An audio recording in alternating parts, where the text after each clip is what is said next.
What's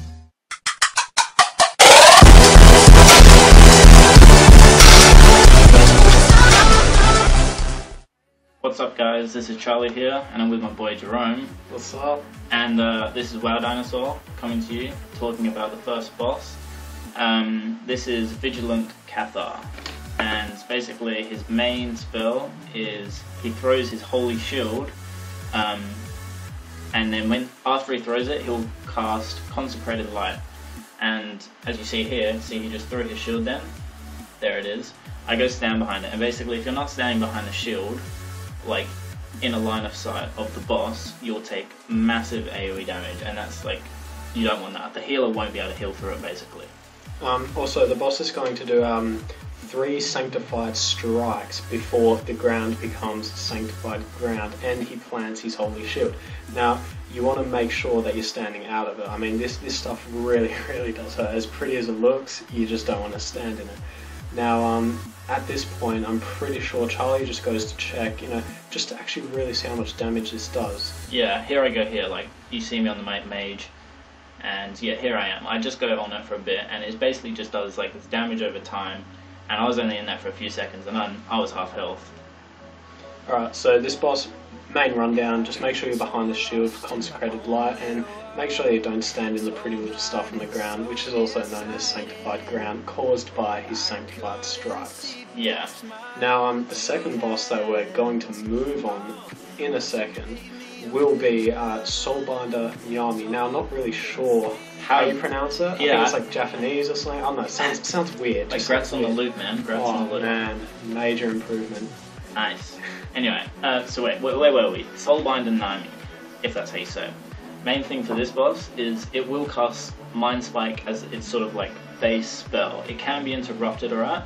So if you want to be like that guy that's just going above and beyond for your party, then you can interrupt it. Again, it doesn't really hit much, so it's not majorly important. The main spell though is it will cast Soul Vessel. Soul Vessel is this circle that I'm standing in right now, big blue arrow. And basically you want to be inside the circle, because if you're not, then these little things that go out will hurt you.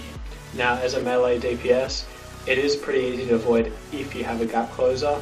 Now, you can always get, some add-ons, maybe DBM, just to help you out when to do it. The boss is also going to spawn adds. Now, these adds do have extra spells, but if your group is decent enough, or you have a reasonable AoE group, they will get bursted down fine and they will never be a problem. Now, you just want to make sure that the adds die and that the overall rundown is kill adds and make sure that you group into the Soul Vessel. Yeah, like Brad does. It's pretty easy. It gives you enough time to get into it. I mean, you see the tank there, who's a paladin, doesn't have much kind of movement. He just runs from the boss straight into it, and it's pretty easy. Adds, again, although they do have spells, they die so quickly it's not that bad. Shadow Word Pain also can be dispelled. It's easily dispelled, yeah. So it's never really much of a problem. Now, the third boss is Azakel. I don't know, it looks kind of cool, don't really care about the name. Yeah. His look is mad. Yeah, I reckon it looks sick. I mean, he's like this big green dude with a fuck-off sword and he's got wings. Can't complain. Blizzard, you did a good job. Alright, so one of the main things for this one is he casts Curtain of Flame, which is like a debuff he puts on you. As you see, our tank just got it. Oh wait, no, what was that? That Curtain of Flame is what I just got. And basically it's like this damage over time effect that does pulsating around you, and basically if you're standing too close to someone in your party, it will go onto them. Now, if you want numbers, it's 4.5. The dot ticks every 4.5 seconds for 9 seconds, and the damage will spread if you're within 5 yards. Now, the boss will spawn adds, the Claws of Argus, which are in the center of the room, and during that time the boss is immune until you kill the adds.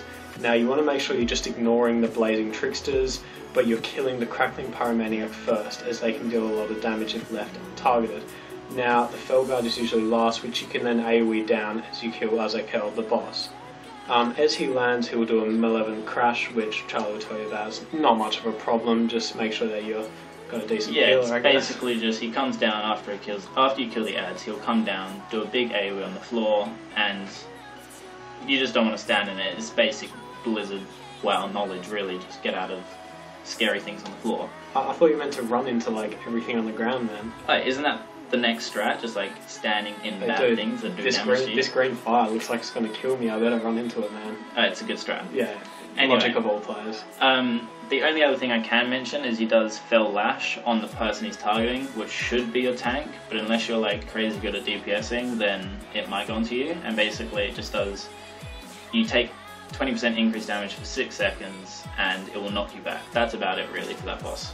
Now, onto the fourth boss, Terran Gore. Now, this boss has 2 stages. The first stage, you just want to interrupt his drain life as a priority, and Shadbolt and Rain of Fire if you can. Now, corruption, which is caused by him, can be cleansed, and in the second stage, he will also cause Seeds of Malevolence, which need to be healed through. They deal roughly 8k damage every 3 seconds for 18 seconds, and now players need to make sure that they spread from the group when it detonates, otherwise it's going to go onto other players of the group and deal fair amounts of damage, as you can tell, for the healer. So that's kind of like Curtains of Flame from the last boss, if you're wondering. And basically, you're probably wondering, like, what the hell am I doing on my mage right now? Basically, the boss will spawn this big ad, and he fixates on you, and he can't be killed because he's got too much health. So you just want to slow him, kite him around the room, but you don't want to focus him. You want to focus the boss, because the boss is where you want to, obviously who you want to kill. I think the ad was Fellborn Abyssal, I think? Yeah, that's the one. Kind of looks like a Fell Flame. Once you get the boss low enough, goes up, goes immune, and that's it. That's all it is to that fight. Thanks, guys. Alright, thank you very much, guys. If you liked it, please like it. If not, that's fine. Give us feedback, and we hope you enjoyed it. Please subscribe. Thanks, guys.